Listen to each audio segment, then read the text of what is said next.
Friends, బాగున్నారా? మీరెంత బాగుండాలని కోరుకుంటాను. ఈ రోజు మన వీడియోలో మునక్కాయ కోడిగుడ్డు వండుకుంటాను. అది ఎలా చేయాలో చూపిస్తాను. ఈ వీడియో చివరి వరకు చూడండి, మధ్యలో ఆపకండి. ముందుగా స్టవ్ వెలిగించుకొని ఒక పెద్ద బౌల్ పెట్టుకోవాలి. బాగా వేడైన తర్వాత ఆయిల్ వేసుకోవాలి. 3 స్పూన్లు ఆయిల్ వేసుకున్నాను. ఆయిల్ బాగా వేడైన తర్వాత తాలింపు గింజలు వేసుకోవాలి 1 స్పూను. తర్వాత ఒక పెద్ద ఉల్లిపాయ సన్నంగా కట్ చేసి పెట్టుకొని వేసుకోవాలి. ఇది మొత్తం కలుపుకోవాలి. ఉల్లిపాయలు వేగేటప్పుడే కరివేపాకు వేసుకోవాలి. శుభ్రం కడిగి వేసుకోవాలి. ఇది మొత్తం కలుపుకోవాలి. ఉల్లిపాయలు బాగా గోల్డ్ కలర్ వచ్చేదాకా వేపుకోవాలి.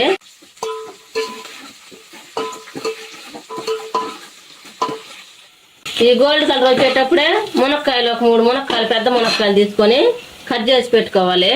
అవి శుభ్రం కడుక్కోవాలి. అవి కూడా ఆయిల్లో వేసుకోవాలి. 1 స్పూన్ ఉప్పు వేసుకోవాలి.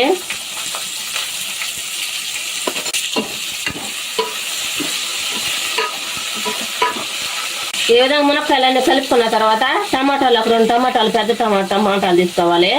ఆ టమాటాలు సన్నగా తరిగి పెట్టుకోవాలి. శుభ్రం కడుక్కొని ఇవి కూడా అన్ని కలుపుకోవాలి.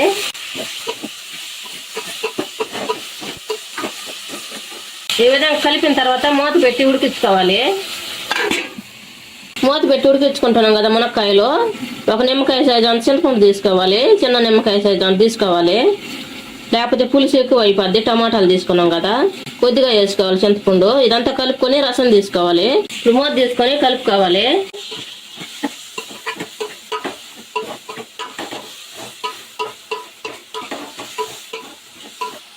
ఉప్పు వేసుకున్నాం కదా, చాలకపోతే మళ్ళీ వేసుకోండి కొద్దిగా.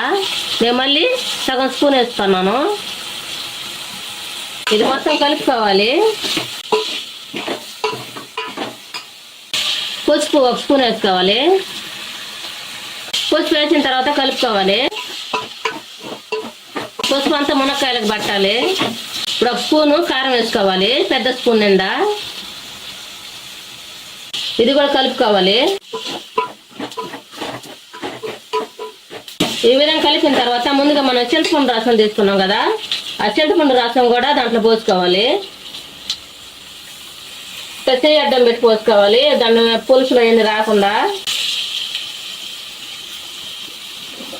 ఇప్పుడు మొత్తం కలుపుకోవాలి. మనకి ఇంకా తగినన్ని వాటర్ పోసుకోవాలి. మన కూర ఎక్కువ కావాలంటే నీళ్ళు ఎక్కువ పోసుకోవాలి. కూర కొద్దిగా కావాలంటే నీళ్లు తక్కువ పోసుకోవాలి. ఇప్పుడు మూత పెట్టుకొని ఉడికించుకున్నాము. మూత పెట్టి ఉడికించుకుంటా ఉన్నాం కదా, మళ్ళా పక్కన స్టవ్ వెలిగించుకొని ఒక బాండ్లు పెట్టుకోవాలి. బాండ్లు బాగా వేడైన తర్వాత ధనియాలు వేసుకోవాలి. ఇవి బాగా వేసుకోవాలి.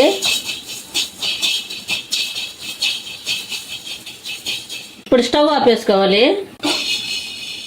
ఈ విధంగా దోరగా వేగితే సరిపోతాయి. ఇప్పుడు మిక్సీ జార్లోకి తీసుకోవాలి. ఇప్పుడు మిక్సీ పట్టుకున్నాం. ఈ విధంగా మిక్సీ పట్టుకోవాలి.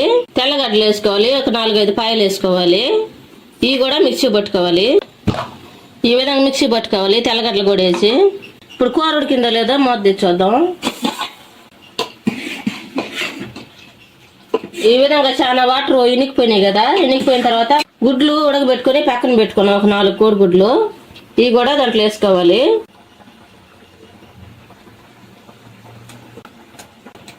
ఈ విధంగా ఘాట్లు పెట్టామంటే బాగా మసాలా అంతా కోడిగుడ్డుకి పట్టద్ది.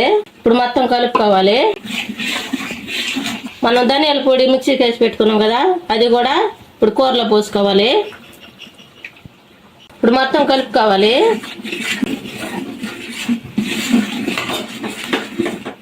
ఇప్పుడు మూత పెట్టి ఒక 5 నిమిషాలు ఉడికించుకోను, మంట సిమ్ములో పెట్టుకొని. A few moments later. ఇప్పుడు మూత తీసుకొని చూద్దాం ఉడికిందో లేదో. బాగా ఉడికింది. ఇప్పుడు స్టవ్ ఆపేసుకోవాలి. ఈ విధంగా ఉడికిపోవాలి. ఉడికిన తర్వాత ఒక బౌల్లోకి ట్రాన్స్ఫర్ చేసుకున్నాం.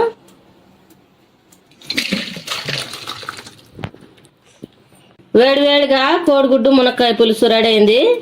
ఈ వీడియో మీకు నచ్చినట్లయితే లైక్ చేయండి, షేర్ చేయండి, సబ్స్క్రైబ్ చేసుకోండి, పక్కన ఉన్న బెల్ నొక్కండి. Thanks for watching.